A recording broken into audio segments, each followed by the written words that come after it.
serta membiayai kehidupan secara berkelanjutan. Yang ketiga, keadilan dan kesejahteraan. Tujuan utama keuangan publik dalam Islam adalah menciptakan keadilan dan kesejahteraan sosial. Oleh karena itu, negara harus menegakkan keadilan ekonomi, mencegah kezoliman, serta menindak pelanggar hukum di bidang ekonomi. Slide selanjutnya.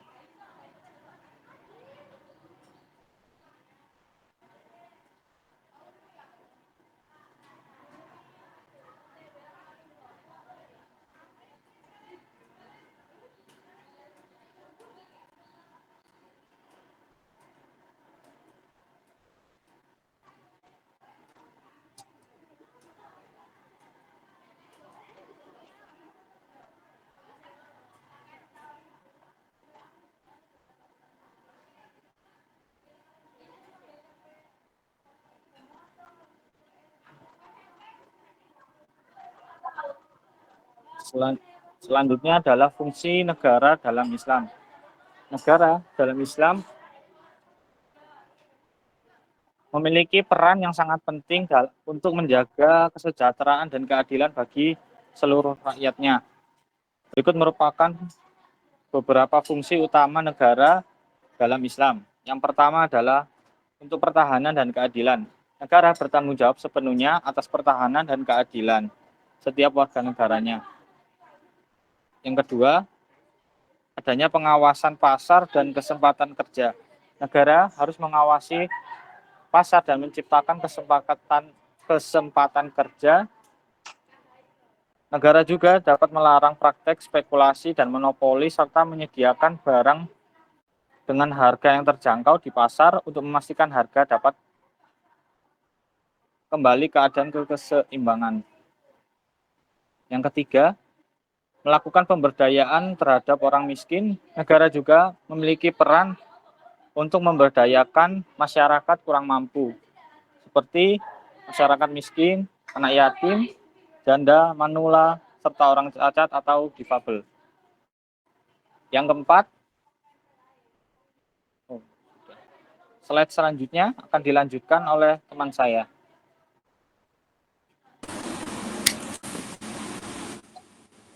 Peran dan fungsi kebijakan keuangan publik. Dalam sektor privat dapat dibagi menjadi 3 bagian, yaitu investasi dan pembiayaan. Sektor privat berkontribusi pada kebijakan keuangan publik melalui investasi dan pembiayaan proyek-proyek infrastruktur dan pengembangan ekonomi. Contohnya kemitraan publik swasta atau public-private partnership yang dapat membantu pendanaan proyek-proyek besar yang membutuhkan modal besar dan keahlian teknis. Dalam kepatuhan pajak, perusahaan dan individu di sektor privat memenuhi kewajiban pajak mereka yang mendukung pendapatan negara. Kepatuhan pajak yang baik membantu pemerintah mengumpulkan dana yang dibutuhkan untuk program-program sosial dan investasi publik. Dalam penyediaan data ekonomi, sektor privat sering menyediakan data dan analisis ekonomi yang penting untuk perumusan kebijakan. Informasi tentang tren pasar, perilaku konsumen, dan kinerja industri dapat membantu pemerintah untuk merancang kebijakan fiskal dan moneter yang lebih efektif. Slide selanjutnya. Berikut adalah peran dan fungsi kebijakan keuangan dalam sektor publik, yaitu perumusan kebijakan. Pemerintah melalui sektor publik adalah aktor utama dalam merumuskan kebijakan keuangan publik. Ini mencakup perencanaan anggaran, penetapan pajak, pengeluaran pemerintah, dan kebijakan utang. Untuk pengelolaan anggaran, pemerintah mengelola anggaran negara termasuk alokasi sumber daya untuk berbagai sektor seperti kesehatan, pendidikan, dan infrastruktur. Pengelolaan anggaran yang efektif sangat penting untuk menjaga stabilitas ekonomi dan memenuhi kebutuhan publik. Dalam regulasi dan pengawasan, pemerintah menetapkan regulasi fiskal dan moneter untuk menjaga stabilitas ekonomi. Ini termasuk pengaturan pajak, pengeluaran pemerintah, dan kebijakan utang publik. Regulasi ini membantu mencegah defisit anggaran yang berlebihan dan menjadikan inflasi. Selanjutnya,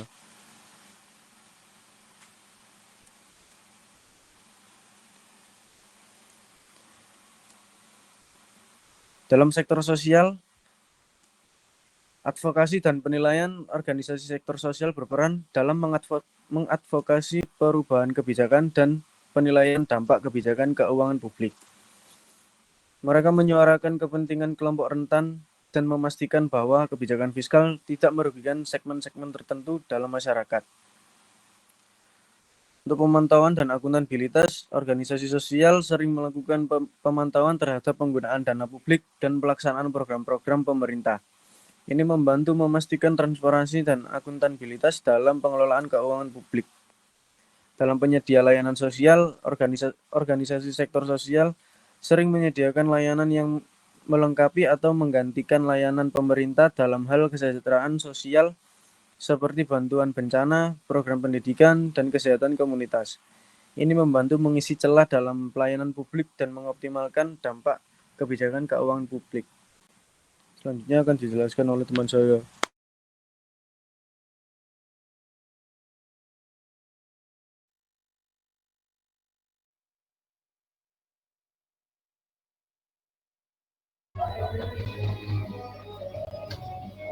Selanjutnya untuk sejarah keuangan publik dalam Islam ini dibagi menjadi 5 masa. Yang pertama masa Nabi Muhammad SAW. Pada masa ini konsep keuangan publik berbasis Islam mulai terbentuk. Nabi memperkenalkan prinsip-prinsip dasar keuangan dalam pengelolaan negara yang berpusat pada keadilan sosial, tanggung jawab negara untuk kesejahteraan umat, serta distribusi kekayaan yang adil. Di sini ada beberapa sumber utama yang digunakan, yakni zakat, yang kedua ghanimah, yaitu rampasan perang, yang ketiga jizyah, yaitu pajak, yang keempat kharaj, yaitu pajak atas tanah yang dibayarkan oleh non muslim, yang kelima ada wakaf. Next.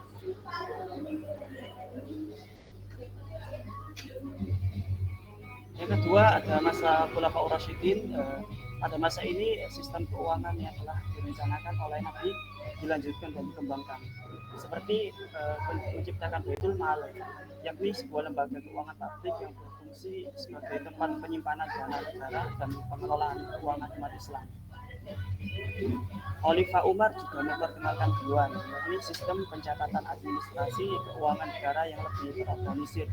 Diwan mencatat penerimaan negara serta alokasi dana untuk kesejahteraan publik, seperti pembangunan infrastruktur dan pemberian gaji pada tentara. Next. Yang ketiga ada masa dinasti Umayyah dan Abbasiyah. Pada masa ini sistem keuangan publik semakin kompleks dengan perluasan wilayah kekhalifahan. Perekonomian Islam mulai melibatkan perdagangan internasional, pertanian serta produksi manufaktur. Kharaj semakin penting karena wilayah kekuasaan Islam yang semakin luas, mencakup banyak lahan pertanian, sehingga pajak tanah menjadi salah satu sumber utama pendapatan negara. Pada masa Abbasiyah juga lembaga perbankan awal mulai muncul, termasuk konsep kredit, cek, dan lembaga keuangan yang berfungsi seperti bank modern untuk memfasilitasi perdagangan internasional. Next. Yang keempat ada masa Kesultanan Utsmaniyah. Pada masa ini Baitul Mal tetap berfungsi sebagai lembaga keuangan negara. Namun dengan semakin konfliknya perekonomian, Kesultanan Utsmaniyah juga mengadopsi beberapa sistem keuangan dari dunia barat. Meski tetap mempertahankan prinsip-prinsip Islam dalam pengelolaan keuangan publik. Masa ini juga menyaksikan adanya pengenalan pajak baru dan reformasi administrasi pajak untuk mengelola wilayah keuangan yang sangat luas dan reformasi sistem keuangan di bawah Sultan Selim dan Mahmud, di mana keuangan publik lebih terorganisir dengan pengenalan pembendaraan negara yang modern. Next. Yang kelima ada masa modern. setelah runtuhnya Kesultanan Utsmaniyah dan berakhirnya kekhalifahan, banyak negara Muslim mengatur sistem keuangan yang lebih modern berbasis negara-negara Barat. Namun dalam beberapa dekade terakhir muncul kembali minat pada penerapan keuangan Islam yang berbasis syariah. Perbankan Islam mulai berkembang sejak tahun 1960-an dan 1970-an dengan pendirian bank-bank Islam yang beroperasi tanpa riba. Salah satu konsep utama dalam keuangan Islam, bank-bank ini menawarkan produk keuangan yang sesuai syariah seperti mudharabah, bagi hasil, dan murabahah. Selanjutnya keuangan Islam global tumbuh besar, termasuk pasar modal syariah, suku, dan asuransi syariah. Negara-negara seperti Malaysia, Indonesia, Arab, dan negara Islam lainnya menjadi pusat perkembangan keuangan Islam modern. Di banyak negara Muslim, zakat kembali diorganisir secara lebih formal oleh negara atau lembaga swasta yang terakreditasi untuk menjamin distribusi yang lebih efisien. Nah, secara keseluruhan, keuangan publik Islam berkembang dari prinsip dasar keadilan sosial dan distribusi kekayaan pada masa Nabi Muhammad hingga menjadi sistem keuangan yang kompleks dan terintegrasi dalam dunia modern, selalu berusaha tetap berlandaskan prinsip syariat. Next. Nanti aja. Warak. Suaranya kurang besar ya. Next. Iya, suaranya agak dikencengin sedikit. Terima kasih. Itu saja presentasi dari kelompok kami. Apabila ada kesalahan, kami mohon maaf. Selanjutnya, apabila ada pertanyaan, kami persilakan.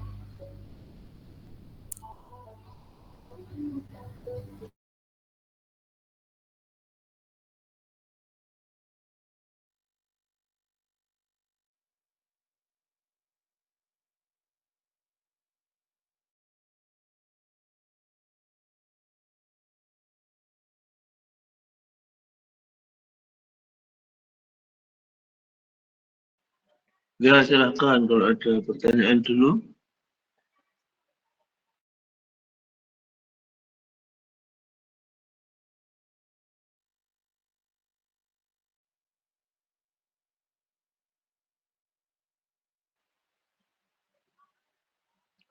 Ini lagi ngawasin proyek apa ini?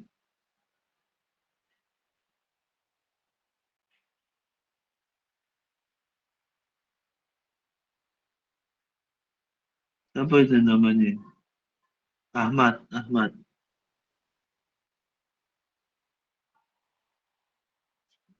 Kamu jadi mandor atau apa? Supervisor? Atau apa itu namanya?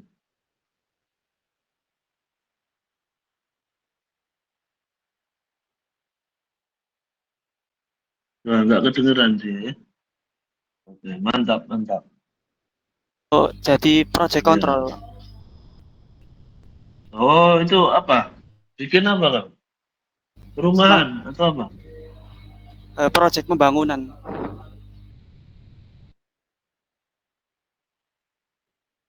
Pembangunan apa?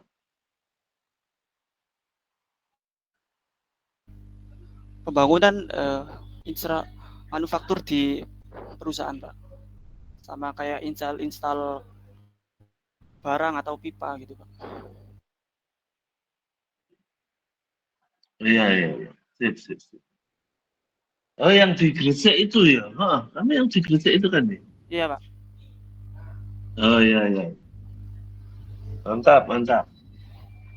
Oh ya, silakan. Kalau ada yang mau bertanya ya.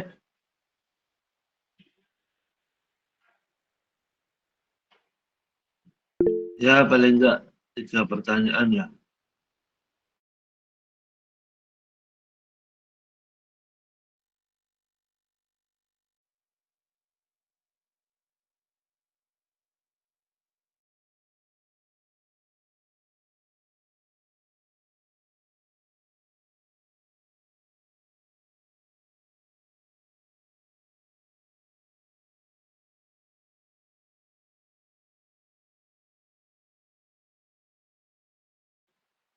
Itu ada pertanyaan itu.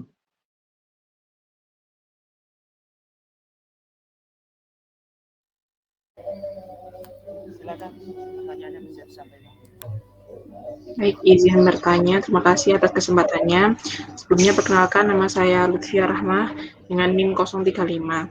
Pertanyaan saya tadi kan sudah dijelaskan terkait sejarah keuangan publik Islam ya. Mau tanya bagaimana menurut kelompok kalian terkait perbandingan pengelolaan keuangan Islam pada masa Rasulullah atau Khulafaur Rasyidin, apakah ada beberapa yang diterapkan pada masa sekarang? Terima kasih. Baik, akan saya tampung terlebih dahulu. Apabila ada pertanyaan lain, silakan.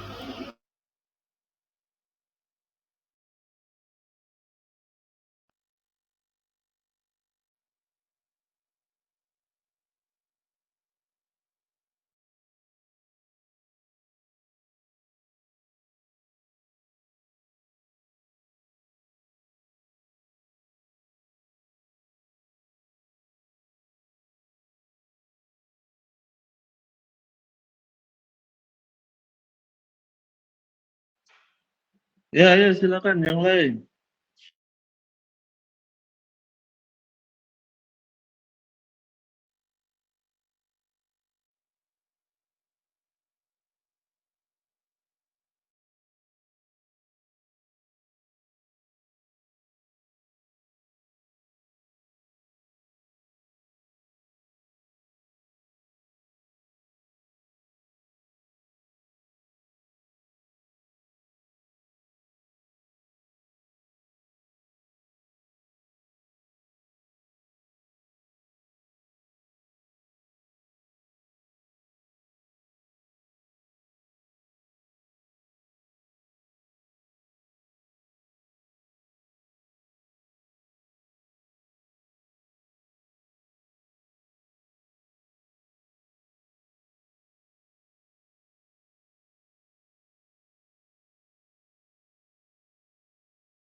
Baik,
Ya, satu lagi lah, satu lagi.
Ayo, satu lagi, satu lagi.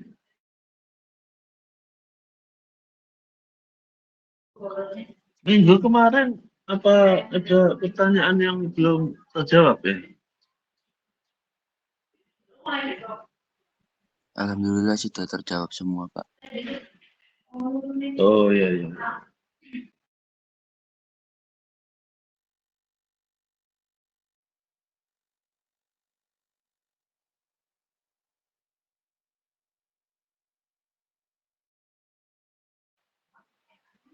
Ayo, satu lagi.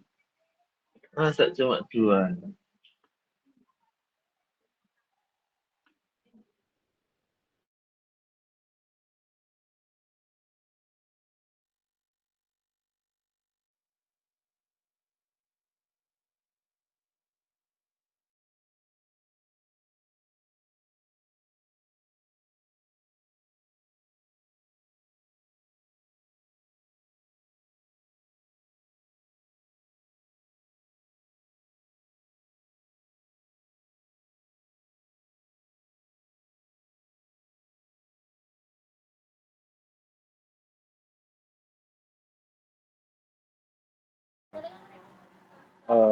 Baik teman-teman, untuk pertanyaan ketiga, sembari menunggu, saya akan menjawab pertanyaan yang pertama dari Mbak Lutfia.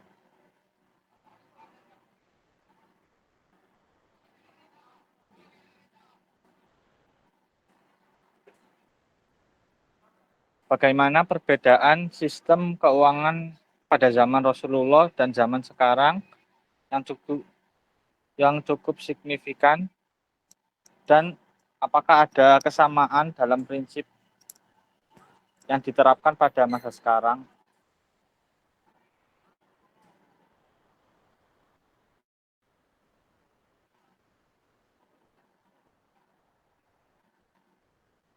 Perbedaannya pada yang pertama adalah bentuk uang. Pada zaman Rasulullah, uang yang digunakan adalah dinar atau emas serta dirham perak. Selain itu, barter masih umum dilakukan terutama di daerah pedesaan pada zaman Rasulullah.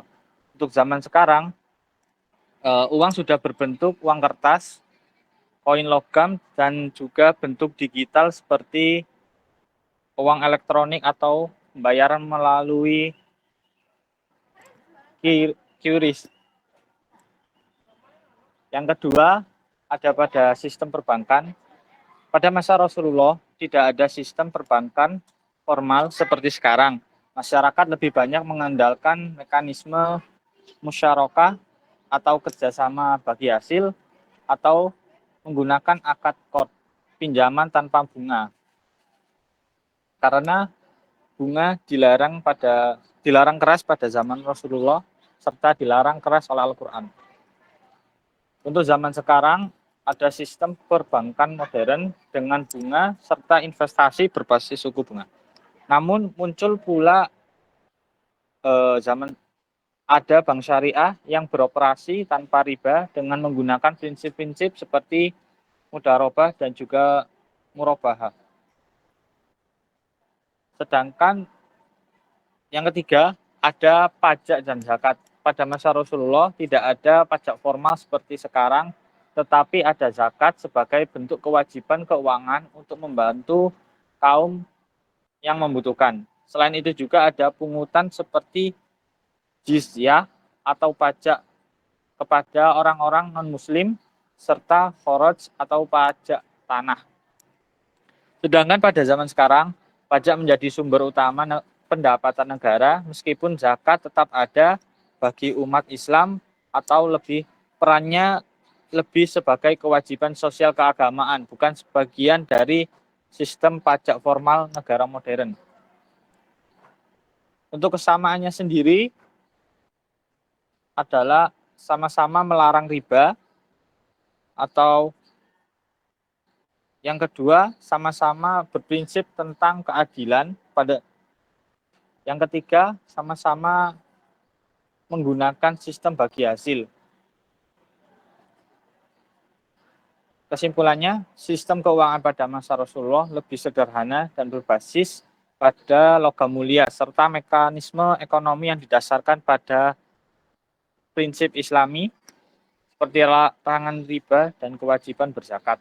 Sementara itu pada sistem keuangan modern jauh lebih kompleks dengan kehadiran uang kertas, sistem perbankan, uang digital, serta berbagai instrumen keuangan lainnya.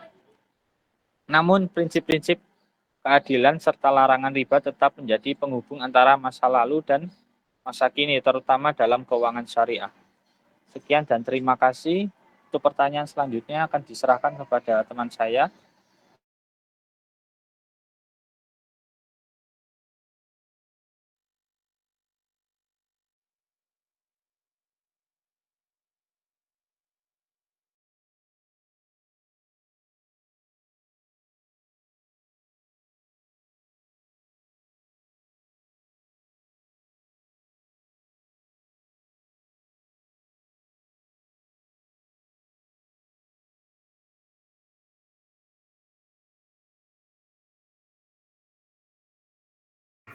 Untuk pertanyaan kedua dari Mbak Sinta, yaitu pertanyaannya, bagaimana contoh peran nyata di Indonesia terkait program antara sektor publik, private, dan sosial. Untuk contoh nyata sektor private di Indonesia yaitu melibatkan kegiatan ekonomi yang dilakukan oleh entitas non-pemerintahan, perusahaan swasta, individu, dan investor. Contohnya yaitu perbankan di swasta seperti Bank BCA, Bank Syariah Indonesia, dan yang lain-lainnya. Lalu untuk di sektor publik yaitu contoh nyatanya yaitu APBN, anggaran pendapatan dan belanja negara. Yaitu anggaran pemerintah pusat yang mencakup semua pengeluaran dan pendapatan negara seperti pajak dan retribusi. Dan APBN digunakan untuk membiayai pembangunan infrastruktur, pendidikan, kesehatan, pertahanan, dan subsidi. Misalnya contohnya yaitu pembangunan tol Trans Jawa atau pembangunan bendungan yang dibiayai oleh APBN. Untuk contoh kedua dari sektor publik yaitu BUMN, Badan Usaha Milik Negara, yaitu seperti contohnya perusahaan Pertamina, perusahaan listrik PLN, dan yang lain-lainnya. Untuk sektor sosial yaitu contohnya di Indonesia seperti Basnas, Lembaga Amil Zakat, dan program Keluarga Harapan. Itu saja yang bisa saya sampaikan. Mungkin ada kurangnya mau ditanyakan lagi. Terima kasih.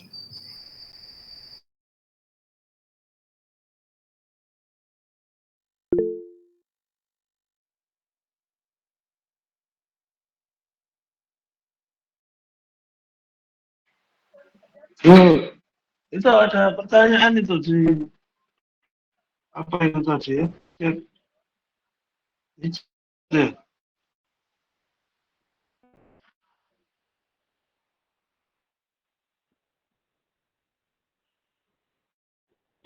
Ya, sekalian lah.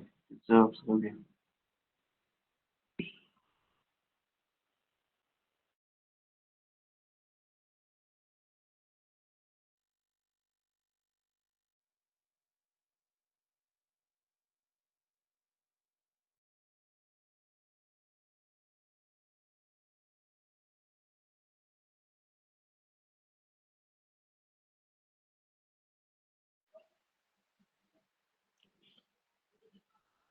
Ya, sambil menunggu jawaban dari presenter ya. Jadi memang apa tadi?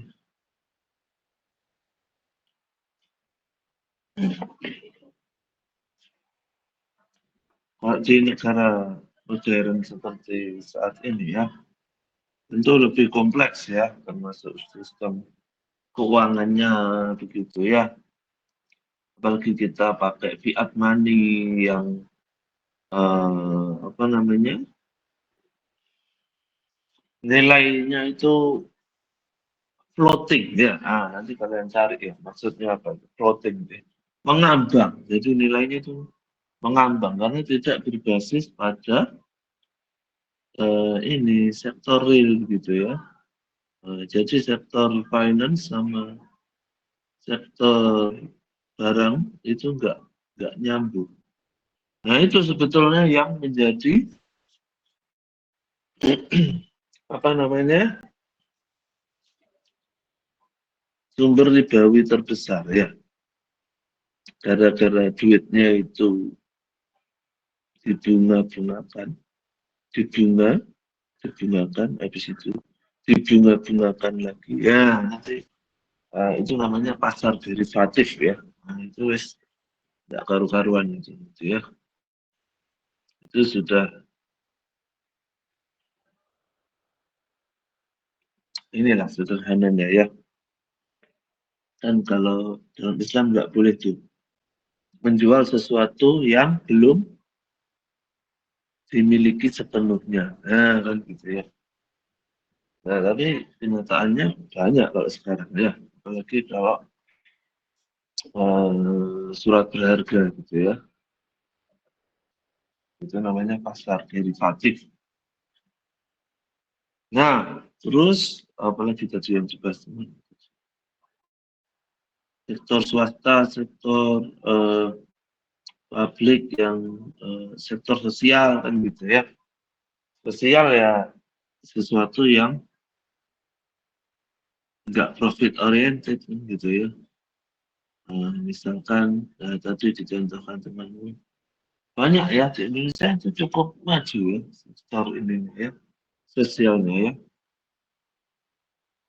Bahkan kita sampai bisa kirim bantuan ke Palestina misalkan ya. Artinya luar biasa sebetulnya kalau sektor sosialnya di Indonesia. Karena nggak semua negara bisa begitu ya. Nggak semua negara bisa. Biasanya yang berkembang besar itu ya sektor swastanya. Karena mereka memang besar karena memang ya profit oriented kan gitu ya. Tapi kalau sektor sosial itu kan nggak nyari untung.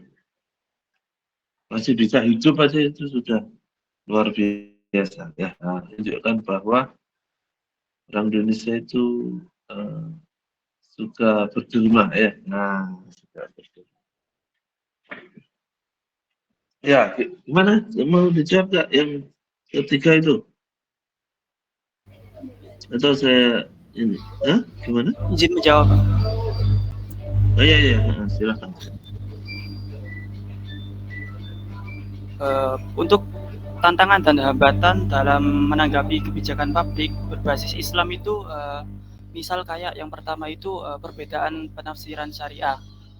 Ini misalkan seperti variasi interpretasi hukum Islam antara beberapa mazhab menyebabkan kayak kebijakan itu sulit diterapkan, Pak. Yang kedua, suaranya hilang. Suaranya hilang. Tes. Apakah sudah terdengar, Pak? Ya, agak kecil. Mungkin bisa didekatkan mic-nya atau agak kencang ngomongnya.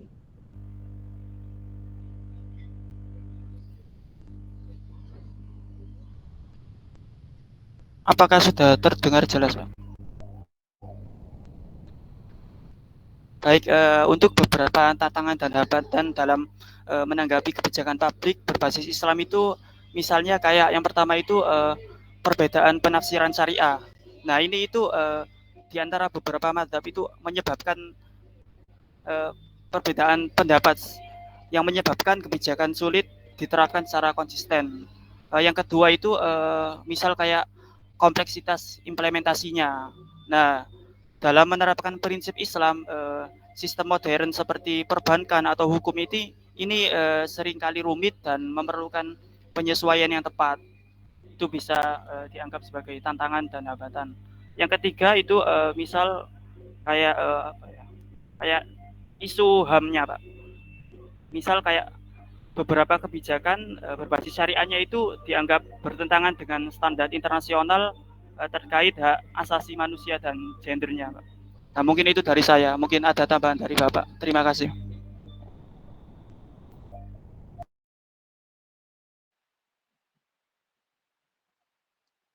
Ya, ya, ya. Oke, oke. Oke. Apa tadi pertanyaannya ya? Tantangan dan hambatan. Oke.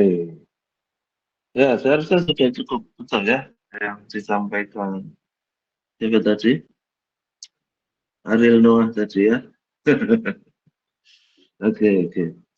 Ya, memang kita nggak bisa pungkiri ya bahwa kita memang eh, banyak mazhab ya di Indonesia ya. Eh, walaupun nggak bisa dibilang mazhab juga ya, aliran gitulah ya. Terus ya suka nggak suka memang kita walaupun mayoritas Muslim bukan negara Islam kan begitu ya. Jadi nggak bisa seenaknya kita bikin aturan walaupun kita memang mayoritas kan gitu ya. Ini loh yang lagi rame itu ya, apa? Perdebatan tentang Habib gitu ya, garis keturunan Nabi, wah rame banget gitu ya. Nah itu kan contohnya ya. Nah sementara kalau di Malaysia itu jadi perbedaan Malaysia sama Indonesia itu di sana itu ini apa namanya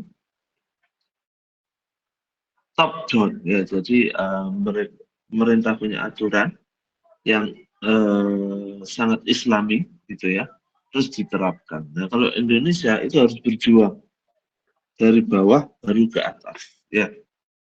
Misalkan contohnya adalah dulu kalau nggak ada teman-teman yang berjuang mendirikan bank muamalat, maka saya nggak yakin pemerintah akan bikin bank syariah duluan. Ya kan, bedanya itu kan ya. Nah, jadi kita berjuang dari bawah, baru mengetuk hati pemerintah, akhirnya pemerintah baru kasih izin. Nah, terus bank negara dijadikan syariah kan gitu ya. Nah, contohnya itu. Nah, oke, sudah ya. Sekarang kita lanjutkan.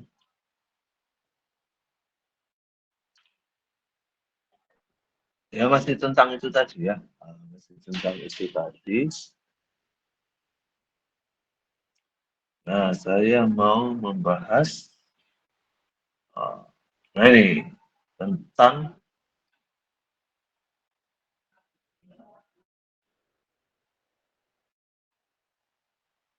privatisasi. Nah, ya kan? Apa itu privatisasi?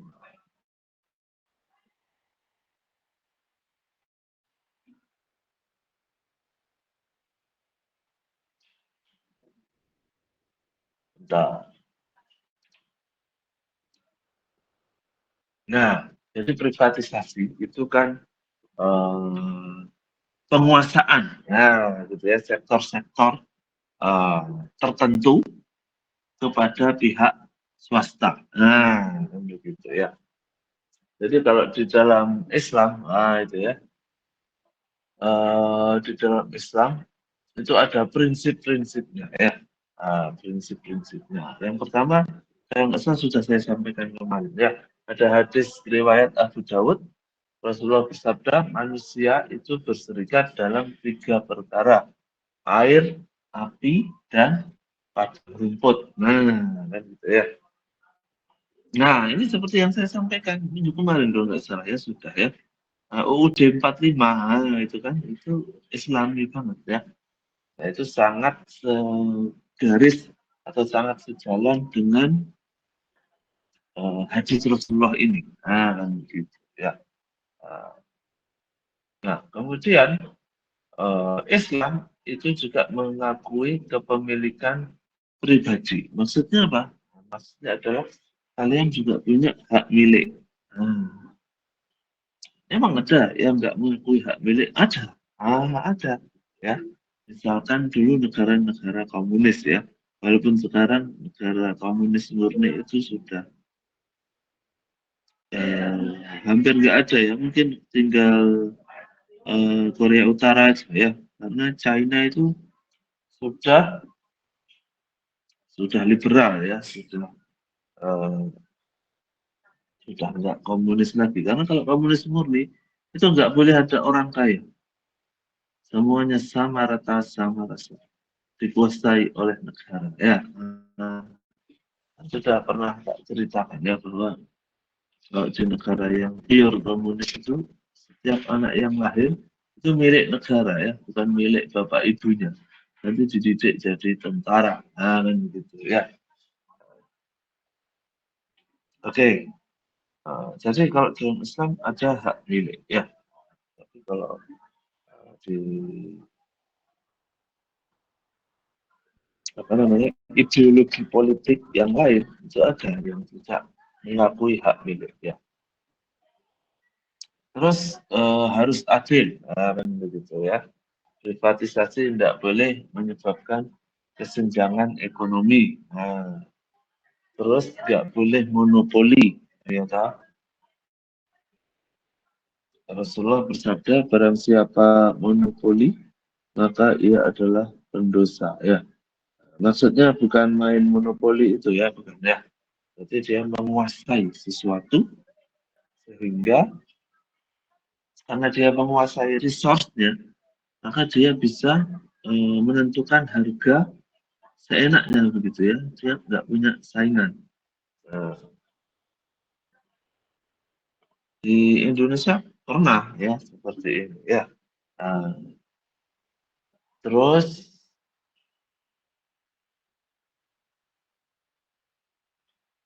peran pemerintah, pemerintah itu harus memastikan kesejahteraan umat.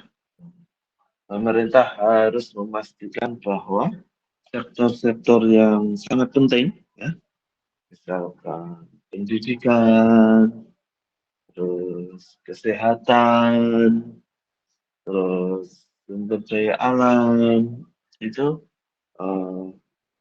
harus dikelola dengan baik dan dipergunakan untuk rakyat. Ya. Misalkan, tapi menurut saya sudah cukup bagus lah Indonesia itu ya. Misalkan ya, yang paling sederhana misalkan kesehatan gitu ya. Kesehatan itu pemerintah sudah punya apa namanya BPJS kan begitu ya. BPJS yang beneran ya, bukan budget pas-pasan jiwa sosialita ya. BPJS ya, asuransi kesehatan itu sangat berguna ya untuk rakyat. Nah, tapi keseimbangannya adalah, keseimbangannya ini bagusnya di sini. Pemerintah juga mengizinkan sektor swasta itu melakukan bisnis kesehatan. Kan banyak rumah sakit swasta, gitu ya. Jadi yang apa misalnya yang ekonomi menengah ke bawah bisa terlindungi dengan asuransi ya, yang menengah ke atas yang memang menginginkan servis yang lebih baik, peralatan yang lebih canggih, misalkan itu juga diwadahi gitu ya dengan sektor swasta.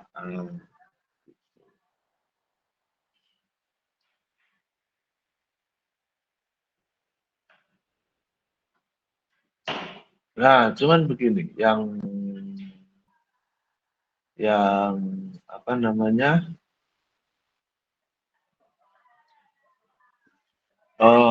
seringkali menjadi masalah itu adalah tanah ya, tanah itu ya. Nah, di tanah itu karena kita nggak pakai apa yang dicontohkan sama para khilafah zaman dulu, itu kan sering menjadi masalah ya.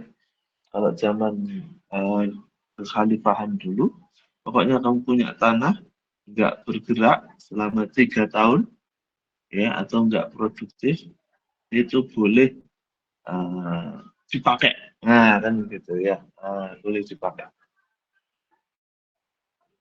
Nah kalau di Indonesia kan banyak ya punya PT KAI misalkan, atau punya TNI gitu ya, atau punya PDAM gitu ya, habis itu nggak dipakai lama, terus ditempatin orangnya sampai punya anak, punya cucu. Nah, itu begitu pemerintah butuh harus gusur. Nah, yang digusur demo, melawan, terus tukaran, gegeran gitu ya. Nah, itu karena kita nggak pakai apa yang dicontohkan kekhalifahan dulu ya. Jadi memang harus nggak boleh idle ya, idle istilahnya idle. Aset itu tidak boleh idle ya, harus produktif, harus manfaat. Contoh yang paling sederhana adalah kalau kalian punya ini apa namanya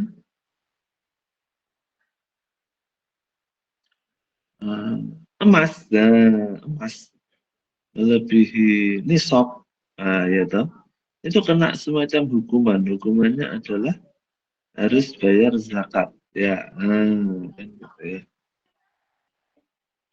Kamu punya rumah dua, ya toh, rumah dua, yang satu dipakai, yang satu nganggur, itu kena denda tuh. Nah, sebenarnya ya, harus bayar zakat ya. Tapi kalau dikontrakkan itu malah enggak kena denda ya. Nah, karena apa? Karena dia diproduktifkan. Nah, karena dia diproduktifkan. Sudah produktif dapat untung, enggak kena denda kan begitu ya. Jadi aset itu tidak boleh idle atau tidak boleh tidak bergerak, tidak produktif ya. Nah, oke, terus contoh privatisasi. Ah, ya ini ya, contoh privatisasi di beberapa negara di dunia. Nah, gitu ya. Nah, misalkan di Inggris. Nah, di Inggris ini yang diprivatisasi perusahaan Telkom, habis itu perusahaan gas, terus perusahaan penerbangan. Nah, terus di Chili itu bukan Lombok itu ya. Nah, sektor perbankan, telekomunikasi, pertambangan. Ya, Indonesia gimana? Nanti Indonesia ya. Brasil itu pertambangan, telekomunikasi, listrik. Nah, terus kalau India itu yang diprivatisasi apa ini? Aluminium. Habis itu maskapai. Nah, terus telekomunikasi lagi ya. Oh, semuanya di rata-rata telekomunikasi ya. Rusia itu minyak, minyak dan gas, perbankan dan telekomunikasi. Indonesia gimana? Indonesia ada beberapa perusahaan negara yang diprivatisasi, misalkan Bank BNI, Bank Mandiri, habis itu Telkom, habis itu Indosat. Nah, itu diprivatisasi. Walaupun yang kontra itu mengatakan bahwa bahaya sekali ya telekomunikasi itu kalau diprivatisasi. Bayangkan ya, data atau percakapan atau komunikasi disadap sama pihak swasta. Itu kan ngeri-ngeri sedap ya kan gitu ya. Nanti bisa-bisa seluruh informasi jatuh ke pihak asing, kan begitu ya. Cuman ya sudah terjadi, gimana lagi kan begitu ya. Walaupun itu ada efek positifnya, positifnya adalah karena dia telekomunikasi itu diprivatisasi, maka sektor swasta bisa ikut jualan, kan begitu ya. Nggak cuma Telkomsel doang, kan begitu ya. Ada, misalkan ada XL, ada Asia, ada apalagi sekarang itu ya. Jadi inilah pihak swasta ikut bergerak. Nah, semakin banyak peserta dalam dunia telekomunikasi kan berarti harganya itu bisa bersaing ya. Itu efek positifnya. Walaupun yang negatifnya itu tadi ya, ngeri kalau datanya tersebar luas ya. Oke, mungkin itu ya yang bisa kita bahas pada hari ini ya, tentang sektor publik, swasta, dan sosial ya. Sosial nanti hubungannya ketika kita membahas sektor sosial akan kemarin kayaknya sudah tak kasih intermezzo ya tentang perannya zakat gitu ya. Itu penting sekali itu ya, nanti dia punya efek multiplier ya. Nanti kita bahas di pertemuan yang bahas tentang zakat ya. Oke, saya rasa sudah cukup ya untuk hari ini.